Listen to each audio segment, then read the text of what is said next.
Mugamba mutya abali ku channel yaffe eyitibwa Kyayiti YouTube channel yaffe. Olwaleero njagala tutunulire eddagala eriyitibwa omusese. Omusese ogwo mulungi nnyo naddala kuggwa omuntu ng'olina ekizibu ky'okubeera ng'eddagala nga bw'olikola terikola, nga bw'onaaba eddagala terikola, kye tuyita nti tolina mukono gukola ddagala.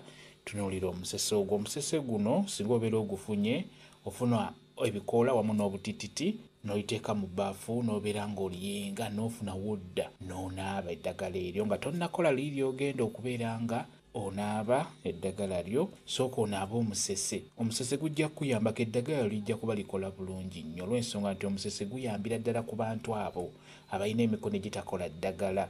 Sooka onaaba omusese bulungi nnyo. Bw'omala ogunaaba genda ku ttale, genda onoonye eddagala, genda onoge eddagala n'oluvannyuma naaba eddagala lyo oba kola eddagala lyo. Oyinza okuba ogenda kukola eddagala nga lyakunyookeza oba lyakunaaba. Sooka onaaba eddagala eryo lye tuyita omusese, lijja kuba likuyambako. Liyambira ddala nno naawe kennyini ggwe ng'olina gw'ogenda okunogera eddagala naye nga teweekakasa mukono gwo.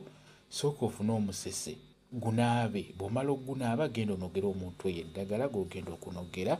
Kwegamba bw'oba ogenda okukola eddagala lyonna bw'osooka n'onaaba omusese ogwo, eddagala lijja kukola bulungi nnyo. Guyambako mubeere nga mugwetegereza bwe gutyo bwe gufaanana. Omusese guba muti, gukulira dda ne gufuuka omuti. Gulina akawoowo akawunya obulungi singa obeera oguwunyizzaako ku bikoola. Gwe gwetegereze, guyitibwa omusese. Omusese bwe gutyo bwe gufaanana. Guyamba nnyo ku mmwe abatalina mikono gikola ddagala.